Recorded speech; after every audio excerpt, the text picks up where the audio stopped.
ব্যবসায়ীর কাছে চাঁদা চাওয়ার অভিযোগে একজনকে গ্রেপ্তার করেছে মোহাম্মদপুর থানা পুলিশ।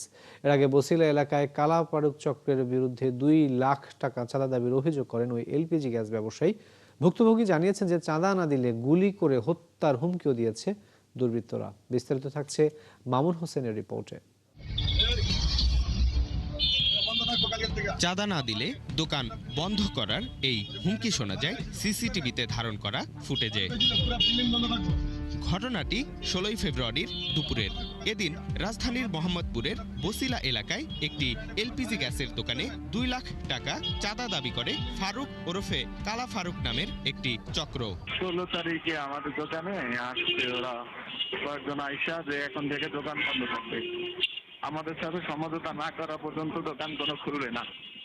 এখন বললাম আপনাদের সাথে কি সমঝোতা? ভাই লেনদেন করতে হবে, টাকা পয়সাটা লেনদেন দিতে হবে। এরপর আমরা যেমন তাদের কথা ওইরকম গুরুত্ব দেই নাই, আমরা দোকান খোলা রাখছিলাম।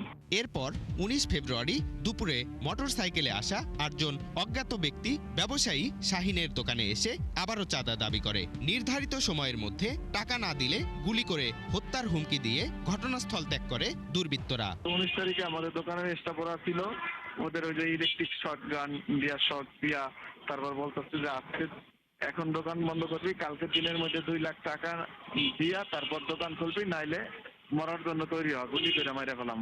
একজন ফারুক, এছাড়া আর কাউকে চিনি না ভাই। ফারুক মানে ওই যে কালা ফারুক নামে এরকম? হ্যাঁ হ্যাঁ হ্যাঁ। এ ঘটনায় বাদী হয়ে মোহাম্মদপুর থানায় মামলা করেছে ভুক্তভোগী শাহিন। পুলিশ জানায় একজনকে গ্রেপ্তার করা হয়েছে। ময়ূরবিলা এবং বছিলা দুইটা ঘটনা আছে, দুইটা ঘটনা আসামি গ্রেফতারের জন্য অভিযানে ছিলাম, ওখান থেকেই ছুটে আসছি আর। মোহাম্মদপুরে ফের চাঁদাবাজি বৃদ্ধি পাওয়ায় ব্যবসায়ীদের মধ্যে উদ্বেগ বাড়ছে। জড়িতদের দ্রুত গ্রেপ্তার ও নিরাপত্তা নিশ্চিত করার দাবি জানিয়েছেন ভুক্তভোগীরা। মামুন হুসাইন, 71, ঢাকা।